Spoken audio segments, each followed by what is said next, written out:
All right. So we've got His Holiness Bhanu Swami Maharaj with us.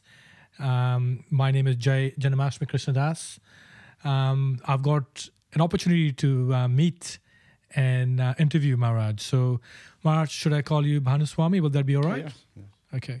So, Bhanu Swami, the objective of this is to just have 30 minutes or so of conversation where we can know a bit more about you beyond being a Swami, you as a person, and how we can actually, get some inspiration out of that for our own spiritual growth. So I want to start with right from the beginning, talk about your childhood. Of course. For sannyasis, technically, they don't have a previous life. That's right. They don't talk about it at all. That's why you'll find it difficult for, sannyasis, especially in ancient times. They don't know anything about their life other than what they did, their works. That's right, yeah. But anyway, I was born in 1948, born in a mining town in northern British Columbia. Oh, yeah. That town doesn't exist anymore. It closed. It was a gold mining town. Oh, really? Oh, yeah. Yeah, and then the gold ran out, I suppose, after that, and so they closed it down. My parents actually came from Vancouver. They were, I guess, married in Vancouver. I don't know too much about their life, but married in Vancouver. But during the war, everyone was deported. The Japanese were deported out of coastal cities, so they were moved into other places. So they ended up in the mountains of northern British Columbia, which was like snowy in the winter and whatever like that. Anyway, I was there for a few years. I don't remember too much about that. Yeah. And then we moved to a lumber camp up in northern Canada. Oh, yeah.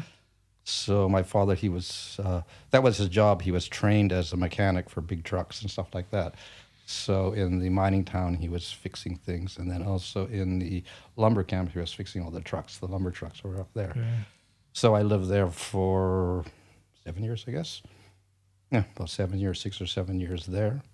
So that's where I got my schooling, which was one-room schoolhouse. Yeah. With 20 kids from grade 1 to grade 7. Yeah. Was okay. Nothing standard schooling at that time. And then lumber mill closed down also. Yeah. So then we moved to Vancouver. And that's where I did my high school and university. High school, okay. And then university, went to University of British Columbia. I was originally studied pre-med to become a doctor. I could have done it. But then I got into biology class and they were cutting up live frogs, so I couldn't take that too much. So then I gave up on that. Yeah.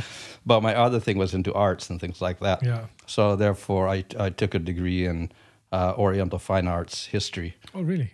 Majoring in like Chinese and Japanese art. So that's what I graduated in about 1969 or 70, something like that. And because of my interest in Oriental art, then I went to Japan. I think that was 1969 or something like that. And then I stayed there for a year after my graduation. And that's where I met the devotees. Yeah. Sudama and his wife were there and starting something in Japan at that time. Yes. They had a small place about the size of this room. Yeah. That was their, half the size of this maybe was their temple room. So just going back to this, Maharaj, just going back to your childhood again, I think you said that, born in a mining town and, must be a busy town, booming town at that time, or mining is normally, the town's actually rich. Was it rich culture? What was it about? Well, I don't know so much because I was 4 years when I left, so I don't remember too much of it. And what about the second stage? So they had, it wasn't too big, but it was a mining town. So, but it closed, I think, shortly after that. Yeah. Right. If you go there now, it's just a bunch of bushes, basically. There's nothing else left. Place, yeah. And the same with the other place. The lumber mill closed down. There were probably about 100 people there, 150 people or so. 100, 40 families or whatever like that, and the rest were foreign Yugoslavian lumberjacks that somehow made their way into Canada, and a few Italians, and they were the ones that were doing the heavy labor on the, loading the lumber onto the boxcars and shipping to Vancouver or whatever like that. So both were. That was probably Braylon was bigger, probably. I don't remember how much, but maybe they had about 1,000 or 2,000 population at that time. Wow. But the lumber camp was much smaller. It was just maybe 150 people. Yeah. And what small. about your mother? Can you talk a bit more about mother, your father, and your relationship with them? Yeah, so no problem there. My father just worked all the time. Worked really hard? Worked really hard to provide for the family. Well, I guess so. It was a standard work, of course. But my mother was more interested in arts, and she played the piano and things like that. Oh, yeah. So I also played the piano when I went to Vancouver for a little while, but classical piano. Oh, great. Yeah. And what mother was a housewife or pretty much? Well, then also she was also the cook in the lumber camp. Oh, did he? Oh, she actually did work and well, to begin with, she didn't have to do that so much because we had hired cooks in the beginning because there were lots of people eating there, all the lumberjacks. Right. But then as the work slowed down, it was not so much. So then she did all the cooking herself. Yeah. For what is it? Breakfast.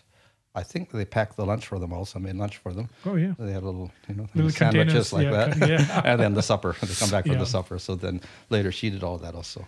Yeah. What about your brothers and sisters? And 2 older brothers. They also went to the same places like that. Yeah. And same education. Yeah. And they basically went to the same education. And are they still alive or what's the situation? Elder brother's alive. Second brother's not there. He passed away. Parents also passed away about 15 years ago or so like that. Oh, yeah. Yeah. We're a very small family, actually. We just have, a few uncles and that around, and even they're getting old. So not much of a family even. Yes, so growing up in that environment, what sort of, what was your feeling as growing up as a little boy? How was it? Do you remember much in that? And I understand that 4 you were too young, but the second stage of working in a lumberjack sort of environment, how was it growing up like? Just I want to jot your memory down to going back in that sort of era. Well, just reflect on it. Yeah, just kind of like a normal child, I suppose, except it's not like a city child because you're out in the woods. Yeah, that's right. So maybe there's closer contact with nature in that sense. That's all. Yeah. But otherwise, it was school and then play around. Play around and just like a normal childhood, and the environment was more. Like more fun, a lot of friends, and no problems there because it was such a small place. Everybody knew everybody. Everybody knew everybody. And how was it like going? Were you like I just want to reflect on my sort of childhood. When I grew up in Mumbai in India, we were born in I was born in Dubai, but my dad and family moved back to Mumbai, and I lived in a chawl environment where everybody was connected. Like the whole house system was like there was 20 houses connected with each other. So if I felt hungry, I could go to the neighbor's house. And I had a Gujarati on the other side. We were Sindhis and different. In India we've got different language, different culture, different states.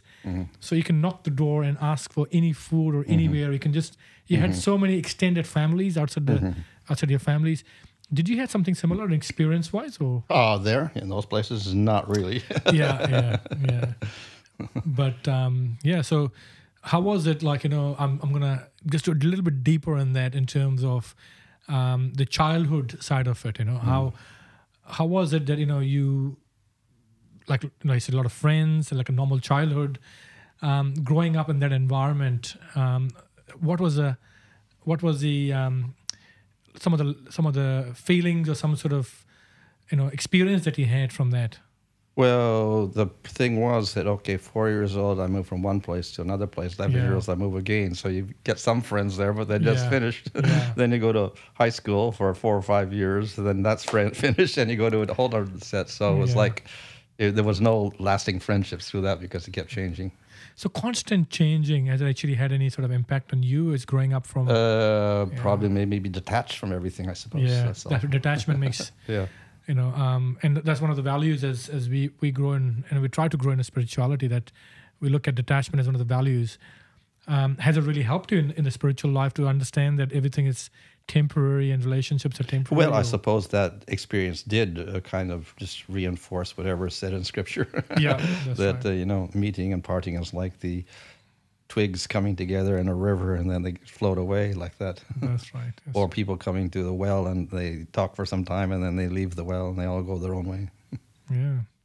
What about the youth? Like when you actually went to the college, how was it in the college life and the experience of that? Well, that's where I became interested in Oriental stuff and philosophy. I got interested in Buddhism and things like that. Yeah. So I even bought a Bhagavad Gita at one time, which I couldn't understand. It was a scholarly one, so I couldn't figure that one out.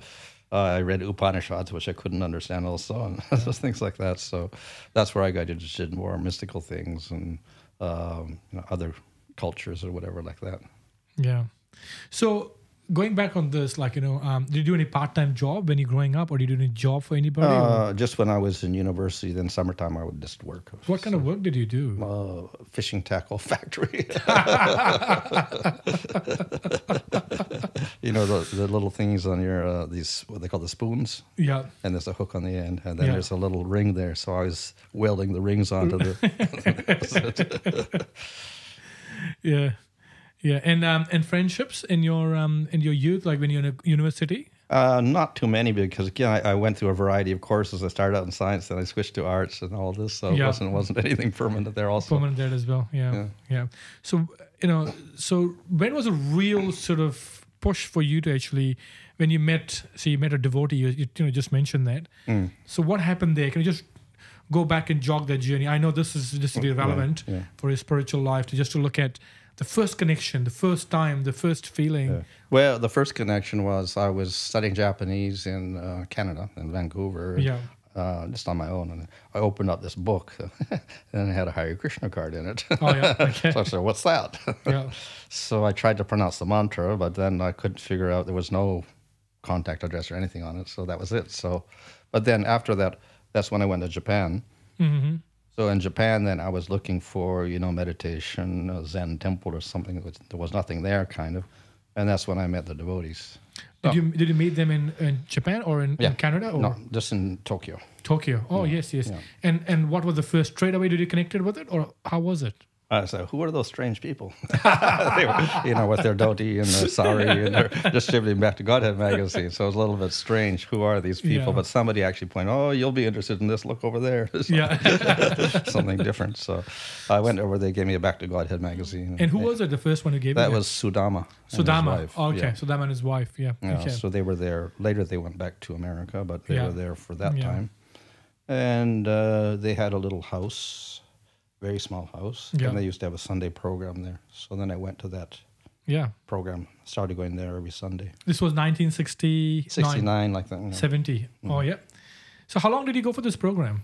I was going for about 6 months, I think. I met them on New Year's Day or something around that time. Yeah. And I was going into the summertime.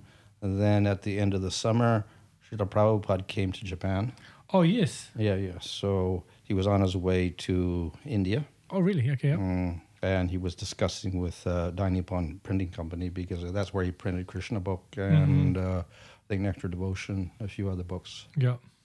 So he was discussing with them on his way over. So he stopped in Japan. So that's where I met Prabhupada. Yeah. How was it? The first 6 months of working or so being in that environment, completely new to you, because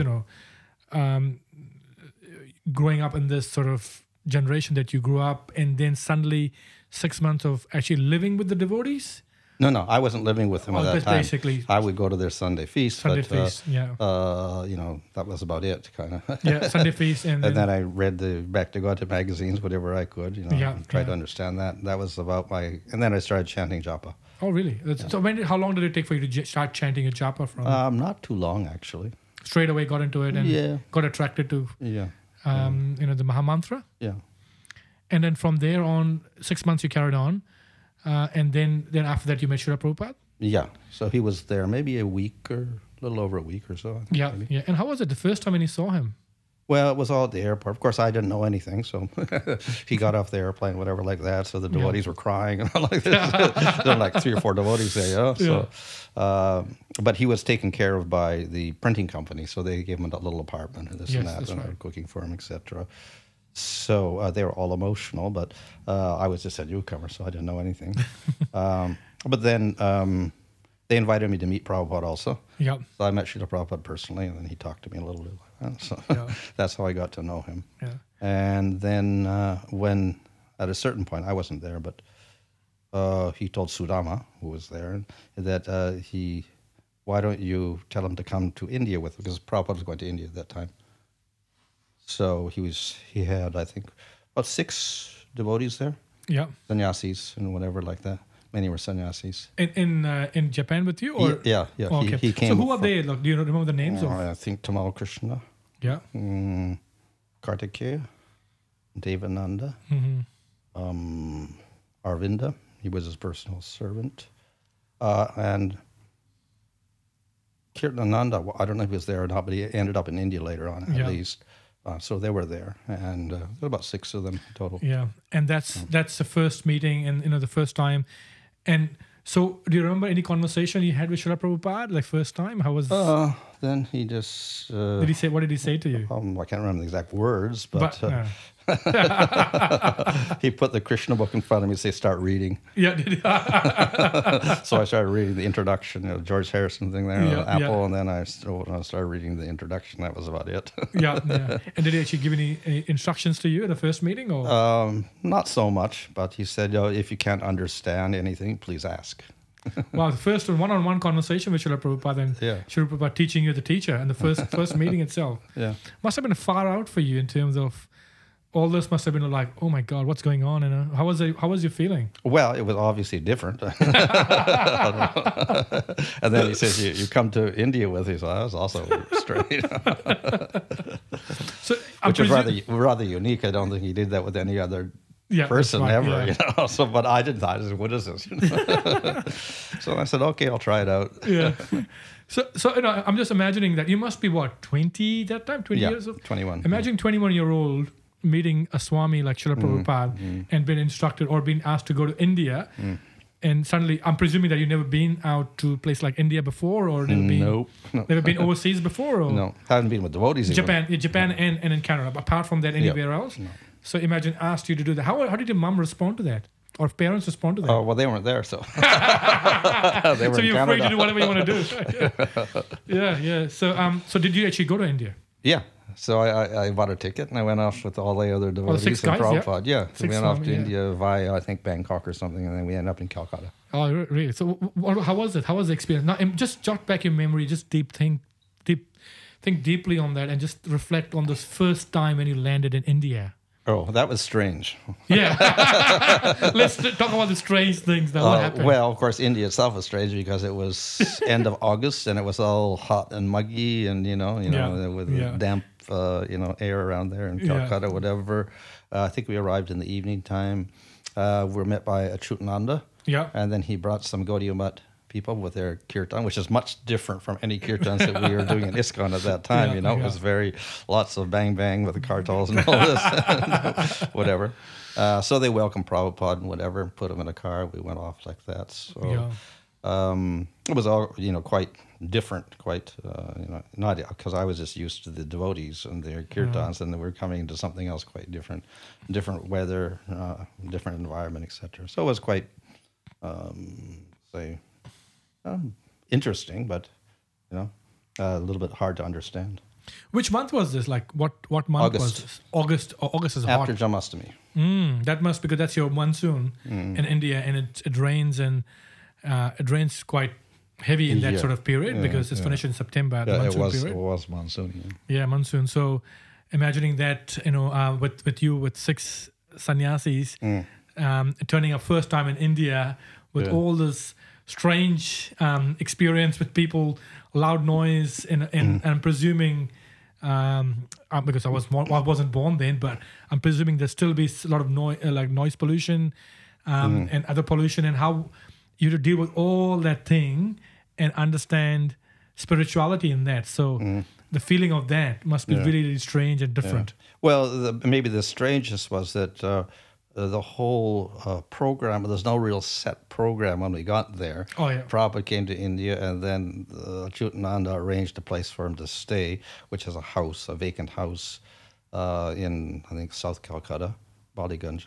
somewhere in Ballygunge. And then Prabhupada would go to programs, but people would just, off the cuff, come to him for darshan and invite him to some program, and question mark, what was it? We don't even know what the program was. Even Prabhupada was a little bit disappointed in these programs because it was just a bunch of, old ladies yodeling and whatever like this. So a lot of things were like that. And he was speaking in Bengali, so we didn't understand anything. Yeah, right. So a lot of the programs were like that, But Prabhupada was trying to get support from Indians, especially donations and land and things like that. So he spent a few weeks in Calcutta. Then he got invited to Bombay. So then everybody went off to Bombay. And there, of course, it was a little different because there were some wealthy Marwaris and others there who housed him, and they introduced him to different things. So a little more high-class type of programs there. Yeah. But every time he asked, they still didn't give anything, really. That's right. It takes time. And then from there, he went up to other places, like we went up to Amritsar. Somebody invited him to a program up there. And then eventually we went to Indore, and Surat. Oh, yeah, Surat and Gujarat. So just different people would invite, and then everywhere Prabhupada would go, he would ask them for some land or something like that, to build temples. Nobody responded, really. Yeah. So that was, traveling, wandering around here and there, according to, invitations, etc., from different people. So Prabhupada tried that, and eventually we ended up going to the Kumbh Mela in January, I guess it was. Wow. The next January. Yeah. How was it? Kumbh Mela must be cold. A big experience. That's all I remember. I just remember it was cold. Yeah, Kumbh Mela. How was your, experience of actually traveling to different cities, especially coming from Calcutta into Mumbai? How was that experience? Because, I understand Prabhupada, but everybody is so attracted to Prabhupada. But also you must have seen the difference in that two cities are quite different in terms of how they look, how the people behave. And Calcutta, we would say, is very conservative or whatever, yes, right. old-fashioned. When you get to Bombay, then suddenly, it's a modern world. That was the first impression. That's right. And it's quite interesting, because I've traveled myself a little bit in India, and I've been away from India for the last 20 years now. Been in New Zealand for 20 years, but whenever I go back, I see a different India now. It was changed a lot. The personality of the people, everything is different now. Well, even I was being in Chennai for the last so many years, so I'm 1980 something onwards, but. I go out now, and it's a different city every time I go out. That's right. It looks quite different, isn't it? In terms of people have changed as well. In terms of how people are behaving, people are acting. The whole environment is different. Yeah, so coming back to Mumbai or Bombay, in Bombay, did Srila Prabhupada did any conversation about Juhu Temple at that time at 1970s? Well, that's when he actually, I think, after that, he started programs there, and we did programs, and nothing really materialized. Then he went to other places. I went off to the Kumbh Mela. From there, I went to Calcutta. And meanwhile, I think in Bombay, that's where he first negotiated that land at Juhu. And that went on for some time because the devotees were doing this, and the landowner was trying to cheat and whatever. That's right, yes. So that's when that one started. Simultaneously in Bengal, when we first got there, Prabhupada actually went out to Navadvip, Mayapur, at that time. But he didn't purchase anything. Then he came back. But later on, then he actually went out there and they purchased some land there. That's for Mayapur land, the first Mayapur land. So this was 1971 or something? Probably after that. I wasn't there. So I don't know, because I left because I went back to Japan in 1972, I think. 72. So you were there in India for how long? About 1 year, I guess. Wow. So it's a big, a 21-year-old man going to India first time with all this strange thing happening around and have no, sort of no clue, or experiencing all this. And suddenly there for 1 year. How was 1 year? It's too long for anybody to get used to the whole thing. Well, that's what all those devotees that first came. They were in that same boat. Yeah, that's right. So everybody was acclimatizing. Yeah, you're getting used to it. Yeah. Did you have a Delhi belly, just to ask you that question? Not really. I just once in the very beginning in Calcutta, I happened to drink the tap water. I didn't know, and that was the end of it. After that, I didn't get much problem, actually. How long did you actually was sick for that? Just a few days. Wasn't too bad. And did any of your godbrothers give you some instructions or told you, don't do this or don't do that, or things like that. Well, they didn't tell me about that. Don't drink any of the water, so that's what happened. But they're all learning actually. Most of them they hadn't been there. The only person who was Achutananda and Japadaka Swami. They were the ones that were there, so they knew, but they didn't tell us everything. So that's what happened. So you learn from your own sort of experiences, as you say. Yeah. So again, going back on this 1970s. I remember there was a big festival that happened in Azad Maidan, or Cross Maidan, one of the big place in Mumbai and Bombay. Yeah. Did it happen at the same time, or? I think that was later, as far as I know. I can't remember. I think that was later. That happened after I left. Yeah, after you left. Yeah. And did you get initiated then? When did you get initiated? I got initiated in Kumbh Mela. Oh, see, that's the part I was thinking. There's something I'm missing here. So that's a Kumbh Mela initiation. Yeah. Were you by yourself, or were you the only one got initiated? About 5 people, I think. 5 people. Who were they? Do you remember the names? Or? One was second initiation, Madhuri, who used to be Tamal Krishna's wife. Yeah. She was one. The others I don't remember really. Yeah, that's right. Yeah. How was it the first time getting, first time getting a mercy from Srila Prabhupada and getting a chanting beads? Were you nervous? How was the experience? I don't quite remember, but the whole thing, I didn't know what was happening, basically. So they said, do this, do this, do this. So that's all we were doing, I didn't know what the whole ceremony was even. Yeah. Did you meet Srila Prabhupada and had one-on-one discussion with him after that? Or? Before that, he asked me, do you want to get initiated? So then I thought, okay. That's so casual, just do it. Yeah. So, what did he ask? Did he say anything else? After that, not much at that time, no. So for the 1 year, how was the interaction with Srila Prabhupada? Did he talk much, or? Well, I was just a new devotee. I wasn't even a devotee when I joined, so to speak. So when I came to India, I was just learning what to do as a devotee. Yeah. And then so the other devotees and they were all seniors in one sense, sannyasis and whatever. So I didn't get to speak to Prabhupada too much. So as we went around India, basically, I was just sitting there following everybody else at that time. How did you feel about the whole process? That 1 year, what was a big learning for a 22-year-old man who's going through this first time in India, first time in an Asian country apart from Japan, coming into this gigantic place which has got variety of everything. How was it? Just jog your memory back down to and just give me some pearls of what was the experience of being with Srila Prabhupada for that 1 year. Yeah. Well, of course, I wasn't with him all the time because Prabhupada was in India. But then after a month or so or two, he'd leave and go off traveling around the world and come back 5 months later for 1 month or something. So it wasn't continuous. The only continuous time was in the very beginning when all the devotees, the 5 devotees, 6 devotees were there. And then about 20 more devotees arrived in Bombay. Oh, really? Yeah, that's right. Yeah. And at that time, then they went to these different places like Indore and Amritsar and Allahabad and things like that. So that was the main time when I was with Prabhupada. After that was not so much because he was going other places, and I went back to Calcutta after that. Did you do some preaching program in different places when Srila Prabhupada left in between that period in India? Well, I ended up in Calcutta, so then in Calcutta we would do programs and things like that. We had to support ourselves and and do whatever. And simultaneous, I guess they started arranging for getting some land in Mayapur. Yeah. But I left after that, so I don't know about that. Yeah, I'll ask you something a bit more in depth about your personality as such. When growing up like that, were you like an introvert who let you go out and talk to everybody, or was shy? What kind of person were you? I was just the opposite. I was very introverted. Introverted, just to yourself, and kept it to yourself and did not engage much.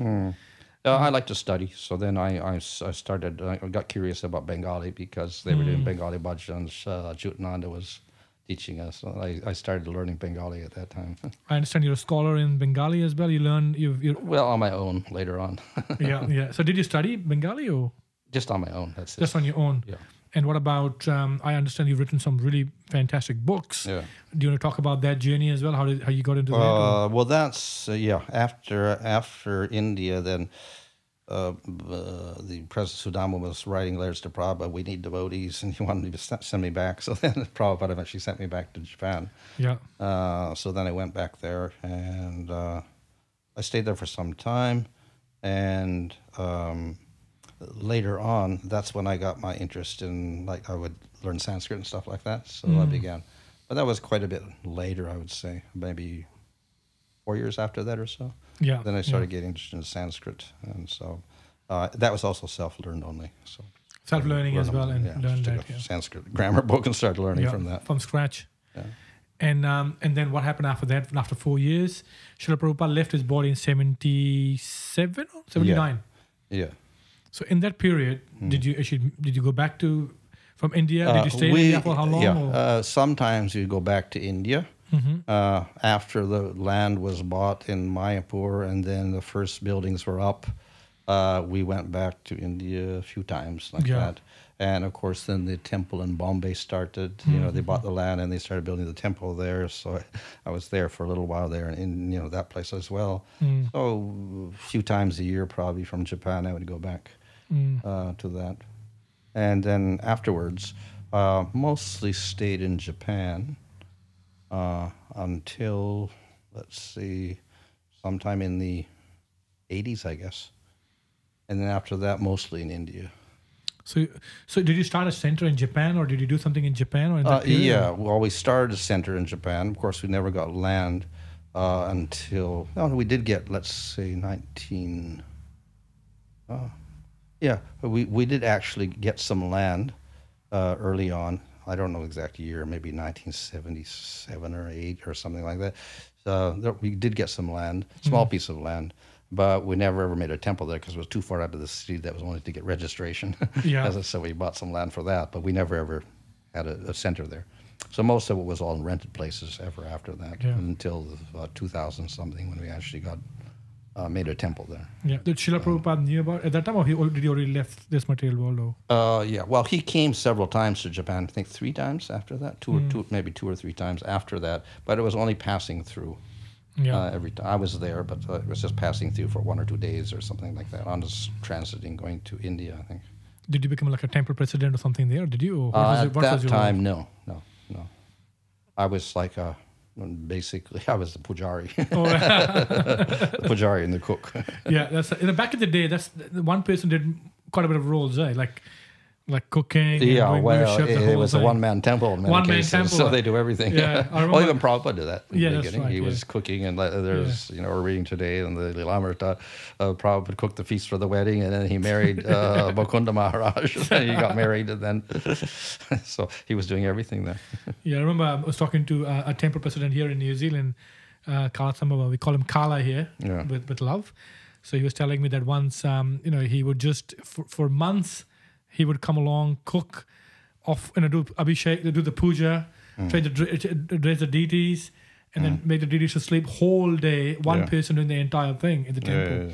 So back in the day, I understand manpower was a struggle, and then definitely. And then everybody has to be trained for everything, isn't it? Yeah, and the temple president was the person who stayed there for more than 2 months. So much responsibility back in the day. So 1978, almost 1980. So you moved back to India, came back to India in 80s? Mainly in India, and after that, sometimes in Mayapur or whatever. Then eventually, late 1980s, I guess, I moved to South India. I stayed in Chennai. That's where I've been ever since. So you have got a center then in South Chennai? We got 1 temple there. 2 temples, actually. Yeah. So you spend most of your time in India there now? About 8 months of the year. 8 months of the year. So what's your role there? What are you doing now in Chennai? And so I'm technically the GBC and whatever. So I take care of the whole South India, basically. With Japadaka Maharaj and Urvati Raman. He's also got some part. And then 4 months I travel. But I also dedicate at least maybe 4 or 5 hours to translating every day. What kind of translation are you doing? It's all Sanskrit or Bengali. What is it, like some sort of books, or what are you translating from? Let's say Bhaktivinoda Thakur's works, or more ancient works like Lochan Das or something like that. Chaitanya Mangal or Bhakti Ratnakar. I did also. Those are the Bengali things, and majority is actually Sanskrit works. Rupa Goswami's works, Sanatana Goswami, Jiva Goswami, Vishnath, Baladev. Those works into English or English, yeah.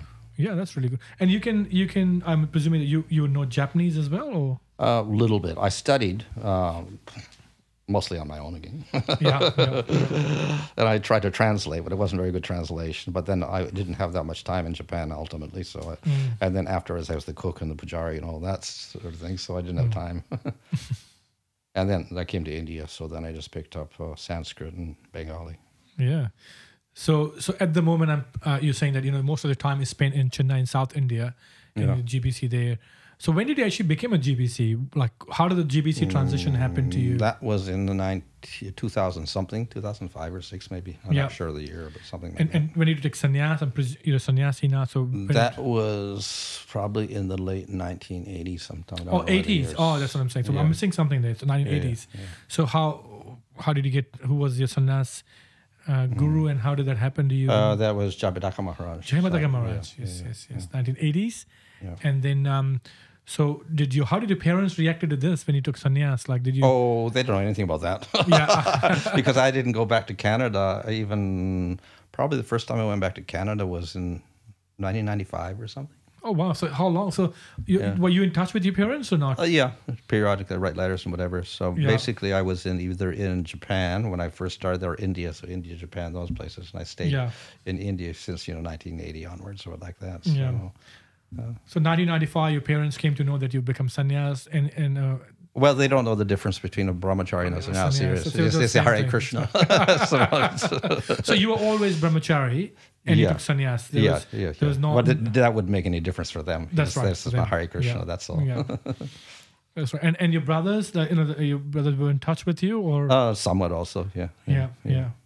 Did they ask you anything or no? Or no, they're not so curious. So I just left them. Left them alone. Yeah. Well, I made my parents life members when it was 1,000 rupees. Oh, back in the day, which was 1971. 71. So they were entitled to books. So the devotees in Vancouver went to their house to deliver some books like Krishna book and this and that. So that's their extent of contact. Well, really good. So did they actually come back to you and ask you anything about Hare Krishna at all, or did they challenge you or say what my mother said, it's a colorful book. She was looking at the pictures, But, that's good. That's a good start. Yeah. Yeah. So response from your parents were not much? Not so much. Not so much. Not so much, yeah. They're basically not so religious. Yeah. We're kind of like, Christian, by nominally Christian, just like maybe, people become Christian because that's the thing to do, So they're nominally Christian, but, not really religious. Okay, so that's between 2005 or when you got initiation. So you got the 1995 when you got sannyas. And from there on, you took responsibilities in the GBC, or? The GBC was after 2000 sometime. 2000. I don't know when. Before that, before that, you were still initiating and initiating. Just no. I'm allowed to initiate, but I don't. Yes, so you choose not to. At the moment. How many disciples do you have? Any or any? No, because I don't initiate. Oh yeah, so never initiated anybody. Yes, so. Did you ever felt there was a need to initiate, or you think? No, really, because whatever I can contribute to a person's spiritual life, I can do that through teachings, and I can teach that without initiating. So so let's keep it like that. Yeah. Otherwise, whatever the initiation ceremony, whatever that is, that's more or less like external anyway. Yeah, that's right. Yeah, but in a connection that you actually bring them to Krishna by giving the association and encouraging them to join. Or chant Hare Krishna Maha Mantra. Or, and to get the proper knowledge. Knowledge by Srila Prabhupada books. Yeah. So now, 2008, since in South India, what do you like about South India? Probably it's a little more organized than North India, or especially Bengal. Well, maybe now it's getting... Okay, but it was a little more peaceful, I think, at that time. Back in the day, Yeah, a little more organized at that time. Yeah. People a little more traditional also. In South India, that's right. Yeah. And do you find that more like your home at the moment? Do you find that that's yeah, of course. I can go anywhere. It doesn't really matter. But you're sannyasi. But yeah. Yeah, South India, it's quite, it's quite, as you rightly said, that, it's very Brahmanical. Yeah. Because the Vedic are quite a South Indian Brahmins, especially from that area, from Chennai and all those places, are very, very Sattvic and Vaishnava. They come from that background of always serving in a Vaishnava tradition. Yeah. That's just my experience of that. I've seen that happening, and people are very intellectual as well. Yeah. Because the unfortunate thing is the politics is all atheistic. It's everywhere, that's isn't all, it? It's everywhere, isn't it? But particularly South India. South India, they're that's proclaimed right. atheists. Most of the, especially Tamil Nadu and Kerala. That's pretty I bad. think it's an interesting place. As you know, the dynamics of Indian politics, which we don't want to go into, but it's quite interesting space where one state has got completely different understanding of politics to another state in India. So it's quite intense. But coming back to the spiritual side of it, how many members are there in South India, and what's the vibe at the moment in South India? In Chennai? Well, for instance, we have many centers there, some big, some small. Yeah. But we, building temples in different places, like Coimbator's having a huge temple. Salem's got a big temple. Bangalore's got 3 temples. Mangalore's got 2 temples. Trivandrum's got 1 temple. And Madurai's got 2 temples, like that. Those are full temples. And then we have all these, we've got preaching centers and things like that. So there's about 80 or 90 of those. So it's spread all over the place. That's probably just in Tamil Nadu, but then you have, Carnatic State and Andhra Pradesh also. So there's tons of things like that all over the place. So congregation is quite large, then we can say. Yeah. We haven't calculated probably, but just like in Chennai alone, our congregations maybe 5,000 or so at the moment. We have like 80 bhakti rickshaws or whatever like that going on. Do you like this model of Bhakti Vriksha, or how it works for you? It's convenient because you don't have to spend any money. Yeah, that's right. You don't have to, people just do it in their houses, so that. And it gives an opportunity for people to get knowledge and to preach. So we can get, it's not just concentrating on a few people in the temple, but all sorts of people get empowered to preach. So that is very good. Yeah. And I understand that you study some astrology as well, right? Yeah. Talk about that. Self-taught. Self-taught as well, that one as well. And so do you want to talk a bit? I remember attending a conference or presentation that you did here in New Zealand, I think last year or a year before that, where you talked about the different cosmic idea, or cosmic thing. I can't even understand it fully, but how was it like, your attraction towards astrology and astronomical studies? Oh, maybe the attraction is, one, devotees themselves are kind of automatically attracted to it because it's a little mystical in one sense, and it's also traditional, and it's mentioned in the scriptures, so it gives that mysticism and whatever a little bit of, authority. But maybe the main reason is it's also quite logical. Yes, yeah. It's maths. Yeah, and if you just follow the system and you know the rules, then you can do things with it. Yeah. So it's quite a logical system. Yeah. As far as, astrology, of course, scientists will say it's all useless, but the rules themselves are quite logical. Yeah, yeah. So if you accept the premises that planets can influence or whatever, or predict things, then it's quite logical. Yeah. Is it useful in Hare Krishna or Bhakti? Well, yeah. Of course, most people use it for marriage.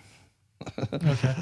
Every day I get like 3 or 4 marriage compatibilities, that's things right. like that. Yeah. And That's quite traditional in India. I mean, growing up, my mother would actually look at the names and when they were born and try to match the horoscope. It's just a traditional thing that I did when I got married. My father would have done that. My grandfather, just the way it was. The whole tradition to follow the horoscope. But people do come along to you and ask you, am I going to get some money from the business and all that stuff? They approach you for that sort of thing as well? Yeah. So the main thing is marriage compatibility, and another is naming children. Yeah. And then the third one is money. Just let's understand about this money side of it. But people come along and say, if I wear this and wear that, what which job I should accept, or should I quit this job and retire? That's another one. Finish. Is it time for me to give up everything and just retire? Yeah. Or should I get a job in India instead of New Zealand or Australia? That's another one. So what do you respond to that sort of thing if somebody comes along and? Well, it's according to their chart. So you actually go through the chart and say, oh, Yeah. I feel that would be an answer for you, is it? Or? Well, if let's say their chart indicates that they're going to change job or something, I say, okay, in so-and-so year, there's a change of job. It gives a better job, actually, in so-and-so year. Because a lot of people worry that, I got a job, but it's not paying enough, and I want to shift. But this, so I say when it's going to happen. So, I can predict that. I just want to ask you some funny thing as well. Like, sometimes people will come along and ask you some funny stuff about the job and business, and you tell them based on what the horoscope says, but they don't like the answer, right? So they actually come along and say, Maharaj, do you see this, see that, and have a bit of fun banter with you or not? Or to what? To make their own predictions? Yeah. To suit their predictions. Most of them don't know too much, so that's the thing. Right. Yeah, they don't know. Yeah. They may hope for some prediction like that, but what can I say? I just usually tell the truth. Yeah. The other one is sickness. Yes, that's right. Yeah. People get sick, so they want to know how long the sickness is going to last or whatever. It's a long-term sickness, short-term sickness or whatever. That's another one. And palmistry and all that sort of thing that you do as well or not? I don't really get into palmistry too much. It's not strictly Vedic, actually. So it's not Vedic, is it? Oh, not so much, Yeah. So, look, things like these are very interesting because a lot of people don't know the knowledge or experience about all these things, especially I'm talking about astrology and all that. And there's a clear linkage between astrology and spirituality? Or well, astrology is just predicting your karma. Yeah, okay. And it will not go as far as predicting spiritual life in one sense because bhakti is beyond karma. Oh, that's right. So ultimately you can't do that. You can predict dharma. A person's going to be dharmic or not that much. But as far as being devotional and progressing or getting prema, that's beyond astrology. It's not part of karma at all. It's a very good line you said, bhakti beyond karma. Can you just explain that, Maharaj, a little bit? Well, bhakti is from the spiritual world, so it can never be subject to karma. Krishna's not subject to karma. That's right, yeah. Those devotees aren't subject to karma also. That's right. Of course, because we're in the material world, and we have a material body, that may be subject to karma. That's right. But that's only birth, death, disease, whatever. It's not about bhakti. That's right. It doesn't predict bhakti. And if somebody says that, I want to know whether I can become a sannyasi or that can be somewhat predicted because it's your character. Yeah. And your shift in character as you go through different dasas or periods, that's also kind of predictable. That you have a certain nature by, your constitution or whatever. And therefore, let's say the odds that you could succeed as a sannyasi may be 80% or 30% or 20%, depending on where the planets are, like Venus, where Venus is in your chart or whatever, No. And sometimes, some people will come along with a lot of enthusiasm to ask you a question to get an answer to suit them. And you honestly, as you said, will tell them, this is where you're at. And they get disappointed. How does that work? Like, do you actually... Yeah. Well, usually, probably, a lot of them are in email, so I don't get that backlash. I just tell them, okay, it's like this, and they accept the answer, that's all. Yeah. You must be getting a lot of emails then? Yeah, every day basis. Several a day. And do you actually respond to each one of them, or you say, look, you've got to just give a simple answer, Just like one line. I'm going to get a job. Okay, I'll look at the thing. Okay, no job for 4 years or something like this or like that. Okay, don't give up hope, but, meanwhile, you're going to have to get temporary jobs, but after 4 years, you get a good one like that. So I just reply like that, finish, that's it. Yeah. They keep coming back to you and asking you and take too much time of yours from your translation work that you're doing, or the people don't. Not so many come back with more and more questions, but usually they're satisfied the first time around. Yeah, and I know you're a sannyasi and you don't charge any money or anything like that. But people do come along and push you so much. You can. Is always say, look, you're wasting my time, or Well, as I say, it's on internet, and I just spend a few minutes for each question, so it's not a big problem for me. Just in half an hour or whatever, 15 minutes, I can cover 5 emails like that. Yeah. So, do you enjoy this prediction and helping people with the astrology, or? Yeah, but of course they should realize also nothing is set in stone. Yeah, it's all somewhat malleable according to your own choices and your own actions. Yeah, so it's quite vague, isn't it, in terms of actually actioning it and actually implementing that in your life as is. Well, the event may be there, but it can be more positive or more negative depending on how you act in response to that particular opportunity. So that's not always predictable by astrology. Yeah. Now, coming back to your journey now, like how your life is now, like, I'm presuming how you'll be in your late 60s or 70s now, which, with that journey that you had. How is it on a day-to-day basis? What do you do on a day-to-day basis now? Well, okay, I just get up, jump around to go to Mangal Arti, give class in the morning and maybe class in the evening, whatever. And of course, as GBC, I have my duties, whatever problems come up or whatever, handle those problems. I'm on some GBC committees also, so I have some work there. Also on the BBT editing committee, so I spend a little bit of time every few weeks on that. And the rest of the time is a little bit free for translating. Yeah. Do you sleep at all at night time, or looks like you got a full-on day? No, regular 6-7 hours like that. That's good. Yeah. At least you got some sleep, so that actually recoup and health-wise, I'm presuming you're strong and healthy and everything else. Up to now, fine. Yeah, no we will see you for another 100 years. No, we don't know. Go along and guiding us. Karma. It's our karma. Is guiding us right through this mist of what we are into. Well, yeah. As long as possible in a healthy condition, that's the best thing to. Yeah, have. yeah. But, do you like New Zealand much, or do you like Auckland much? What are your thoughts? Well, in one sense, all countries are the same. They have their pluses and minuses, whatever like that. Well, I want to know about the pluses first. These are like Auckland's kind of like Vancouver, except there's no volcanoes there. Yeah, we take that positively, But it's kind of similar type weather, Yeah, it's not too cold, and you get rain and whatever. But you get mountains there on the side or whatever like that. So it's kind of like that. Yeah. Whereas other places are a little more extreme, like Melbourne is maybe too cold in the winter. Or whatever. Melbourne is too cold, and it gets the southern Antarctic winter or something like that. So a place that's got a moderate climate's kind of nice, and there's good nature around is good. Yeah. So New Zealand, especially say like the Auckland side of it, is good. What else do you like about New Zealand? Well, yeah, it's got a lot of green. Yeah, that's green, good. Yeah. Apparently, it's the safest country in the world for some reason. Do you like it? I don't know if they say it's the safest country. Maybe because it's free from war. Yeah. You don't. If everybody gets bombed, no one's going to bomb New Zealand. It's too far. Yes, it's isolated. It's off in the corner, like that. The only problem is the volcanoes. Yeah, and it can erupt anytime. So, but best where we are at, hopefully, our charts would say that we are safe here. I didn't look. You have to see the chart for New Zealand, but we don't know when it was born. So. No, I think it's been a great talking to you. Good journey. That's what I said. It's more light sort of conversation to know about you as a person. And today's conversation has been good because I came to know about your childhood, your journey in meeting Srila Prabhupada, and right at the end, your likings, what you like, what you do on a daily basis. Is quite a bit of thing that came out of this conversation. Is there any last comments that you want to give?